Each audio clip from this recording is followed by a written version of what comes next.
My name is Sean Robinson, and I'm the Director for Disaster Response for the North American Division.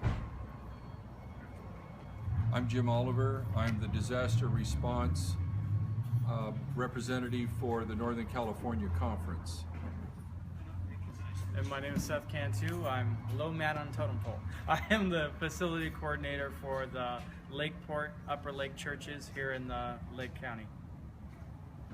All right, so Seth, we want to say thank you to you for all the hard work that you and your team have been doing. I wonder if you could give us an overview of what's actually happening here in this distribution center. Sure, easily done. Let me give you guys the tour. So as you can see, this facility was donated to us by Safeway Albertsons. So it is a 7,000 square foot building, and we're using every inch of it. As you can see, we have pallets of stuff, of donations coming in from not only around the area, but around the country. We have things coming in from Florida and New York. But what they do is they're very an unsorted state right now. So what we go through is open up each and every box. We put it into its individual components, whether it be infant, toddler, men's jackets and sweats, boys' bottoms, all these things, and we put it into pallets, as you see over here. So one of the biggest needs that we need is the hands on deck kind of thing. We need the volunteers because we have a lot to sort through. We have 13 semi-trucks coming from Calistoga, and just really need the people to help in and get the thing facilitated. So as we go through, we separate it, we put it into pallets, and then as you can see over here, we go ahead and build those pallets, wrap them, and get it ready for distribution. Because you basically have people who have never had to ask for anything before. You know, homeowners, things like this, now having to ask for stuff, and it's a very humbling experience for them.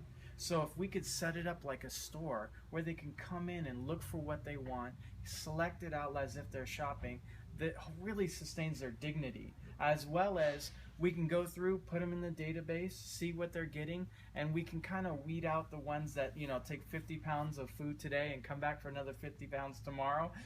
We can kind of weed that out so the resources are really going to the people that need them. What types of things do you actually need? What types of things specifically have been coming in, and then what is the message? As people are listening to this video, what are you asking them to send to you? What types of needs do the people have? Right now, the needs are things like tents, sleeping bags, stuff for infants, diapers, formula, things like that, because these are the things that go very quickly, as the need is, you know, we know how babies are.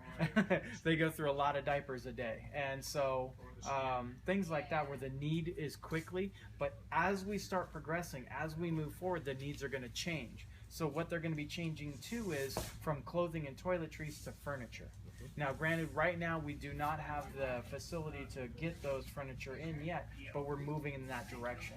So as far as the needs right now is shelving, is these racks, is hangers, ways to stay organized so that we continue doing what the facility needs. But if you were talking to somebody that if somebody's listening that on the other side of the country that they want to put a truck together and assemble a truck to send over, so it's another week away from arriving, what sort of things, as they're thinking about the needs list, what would you ask for them?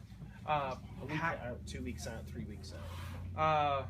As of right now, packaged socks and underwear for men, women, boys, and girls would be something that was definitely going to be needed. Because as brand new, packaged, we've got some opened. Yeah, never opened. We've got some donations that unfortunately we didn't feel comfortable handing out. So those are the kind of things we'd need now. Yeah. As we progress farther on, like I said, it's going to go into beds, mattresses, but that is looking probably about 3 to 4 weeks out. What about things like food? Do you need is food an issue, or is the economy and people's jobs pretty stable?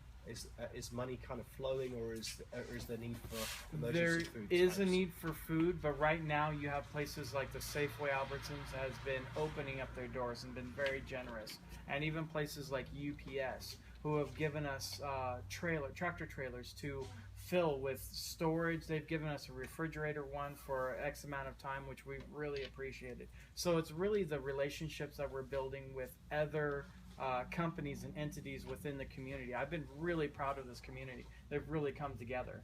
But as we go on, food, dry goods, things that don't need a can opener to open, the easy flip top things like soups and things like that, really the basic things. But as far as the perishable things, actually it's being provided by our local stores. Okay.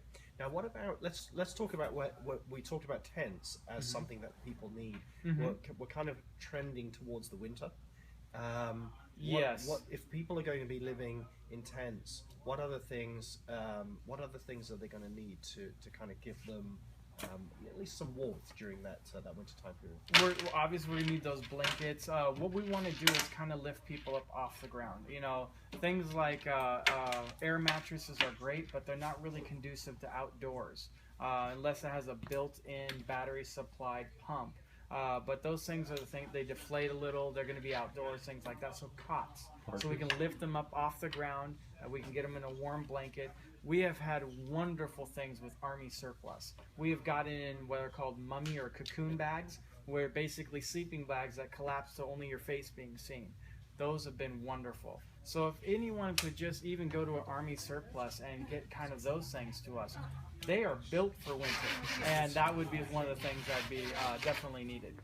So let's kind of switch gears. So as we're kind of talking about the winter, we're understanding there's more needs there, but then we're going to transition into kind of the long-term recovery, building homes.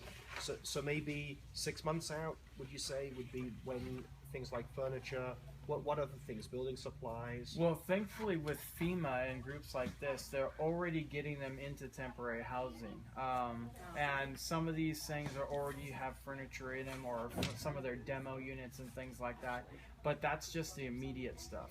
So as more and more people start getting moved into these areas, then the furnitures are going to be needed, like blankets and mattresses and things like that. Can I ask you a question, Seth? Have you contacted, or do we need to contact the Pathfinder clubs to assist in any way, and if so, how? Yes, it would be wonderful with the Pathfinders because they're already a well-organized, they have a multitude of skills. We've already had several of those groups come out. We have a place to house them. We have a commercial kitchen to feed them and things like that. So we're very conducive and have the ability of having them come out as a group and help out. Swell, great. Well, there are 9 community service honors with Pathfinders. There you so go. This would be a way for some of those Pathfinder clubs as they come over to actually earn 1 or 2 of the honors while they're serving. I think there's a regional meeting in, it was going to be held at Mendocino Lake, and it's at Redwood Camp meeting, and I believe it's I think it's November. I don't know the date, but it's soon. The little camporee, yes. Is that what it is, a local camporee for the Pathfinders? It was going to be in Mendocino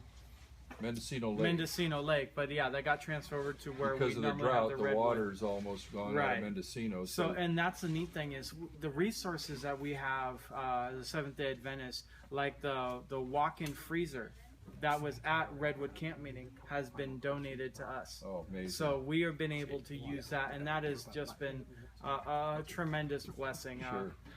Will, who is the coordinator for the Redwood Camp meeting, has been very generous, and it's really helped out. Okay, so kind of coming to a conclusion, what are the specific needs? What are today's needs, and say 2-3 weeks out? What could people help you with? Well, specifically, the biggest need for that entire time is going to be people. You know, we were lucky enough to have 30 to 40 volunteers a day when we were running the shelter. I still need that amount of people just to sort through all this stuff, quality control, really make sure we're doing it right. Because we want to give the clothes and the things that we would want to give out, not, you know, we want to do quality control and things like that. Now, when they come, first of all, who do they need to contact before they? It would be wonderful if they contact me. And when they come, accommodation, food, what?